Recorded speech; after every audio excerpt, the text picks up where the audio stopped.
Wow, what a game. I've seen a lot of games in my life, and a whole lot of them are crafted using only pixels. And I gotta say, this is one of the prettiest. The game starts you off in a little flower bud, and since I'm a Nintendo gamer using an Xbox controller, I forgot where the B button was.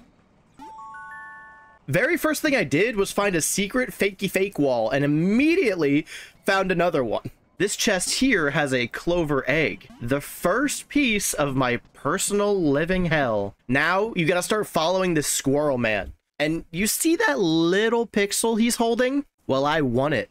And I want it bad. The squirrel acts as the quote-unquote tutorial of this game.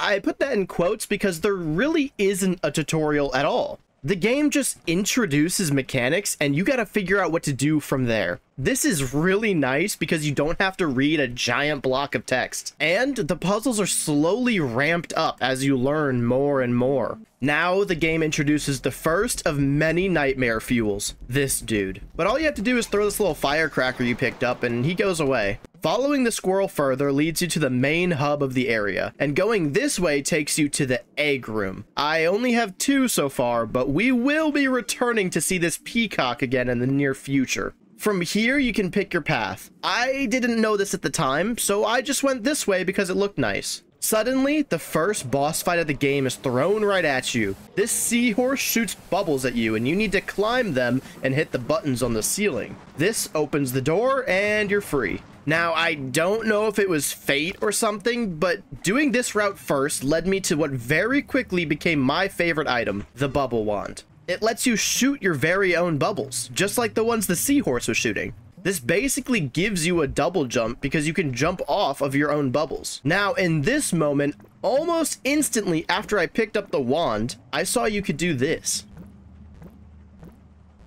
Yes, that is infinite height in the palm of your hands. In my head, I'm thinking, okay, I'm a hacker and I broke the game and I can now cheat every puzzle. While a normal guy would go this route and do the puzzle normally, a Giga Animal Well player just does this and skips all that. Then my brain activated and flashed back to the eggs. If I skipped every puzzle, I wouldn't get the eggs.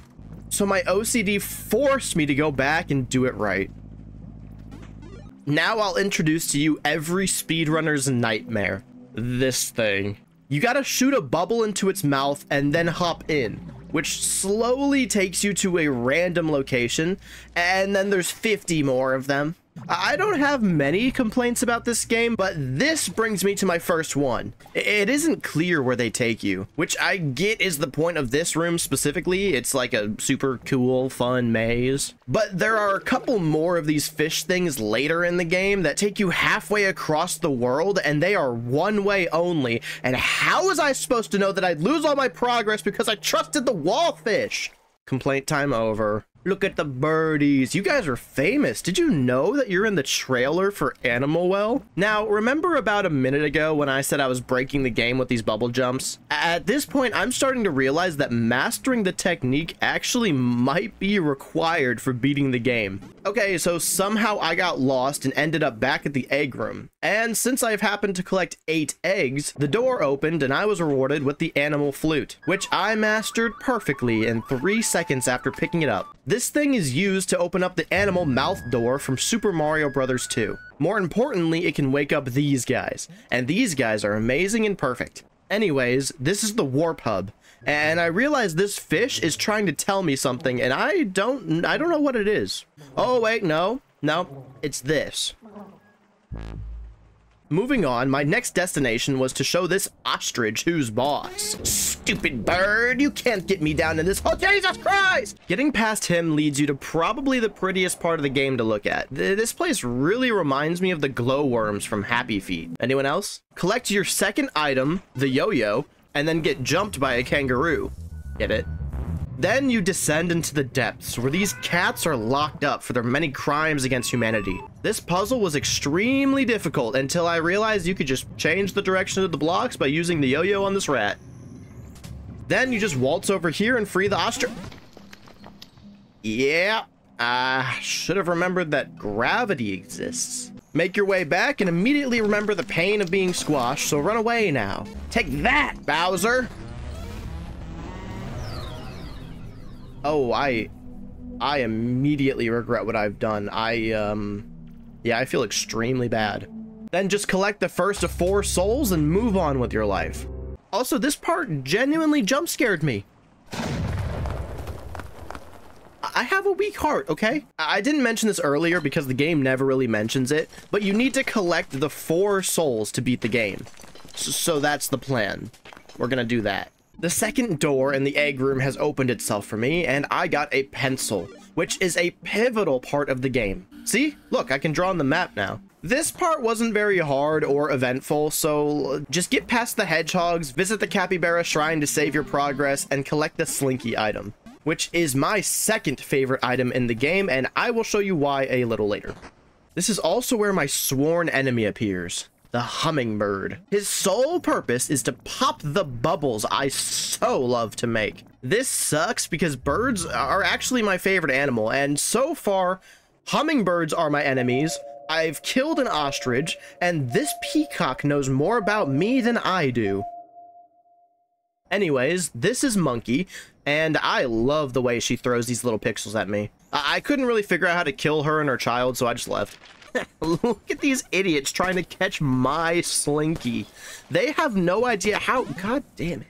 Now we're at the second boss fight. You gotta get the giant lizard to eat the baby hedgehogs. Jesus. And I definitely didn't fail my first attempt at this fight, I promise. Eventually, he just kind of leaves, and you can get the second soul.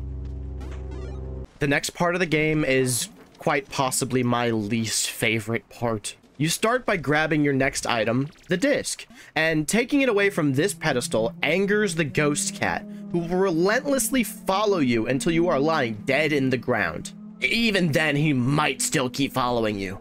Oh, side note, right around here, I threw the frisbee and got an achievement that said, find a new way to travel around or something. And it kind of gave it away to me that you can sit on the frisbee and fly around.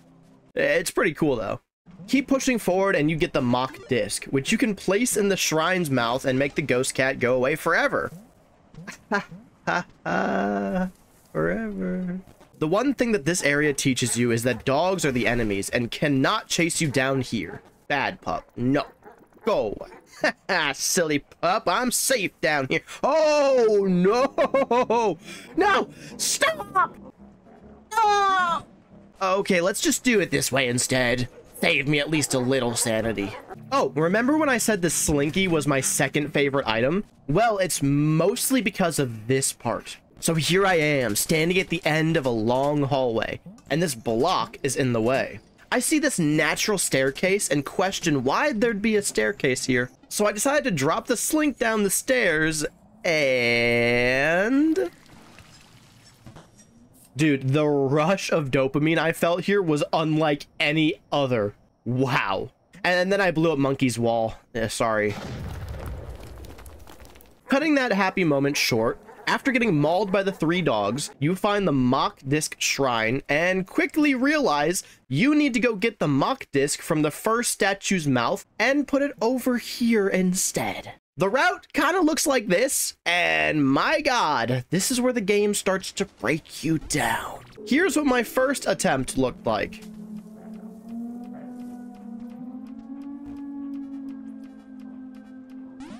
And here's my second attempt.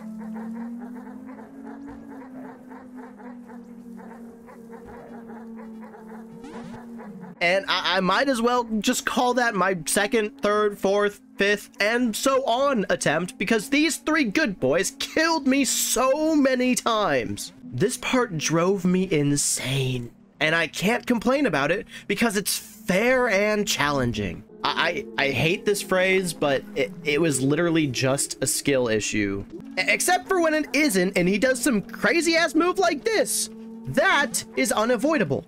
Eventually, after bashing your head against the wall for a while, you'll get your god run. If you can manage to memorize the most efficient path to take and dodge all the obstacles for over 2 minutes straight, you finally reach the shrine and banish the ghost for good. collect your well-earned third soul, and carry on with your puny, miserable life. Flashback to the beginning of the game, all the way to when you collected the bubble wand. Somehow I managed to get lost and just left that part of the map, so just return to that place, I guess. You get to hang out with the penguins, which is really cool. And then the seahorse shows up again, and his boss fight was surprisingly easy. So it's probably not the final one of this area. But then the next screen is the soul. I managed to beat that entire dungeon faster than it took for me to beat the ghost cat chase alone.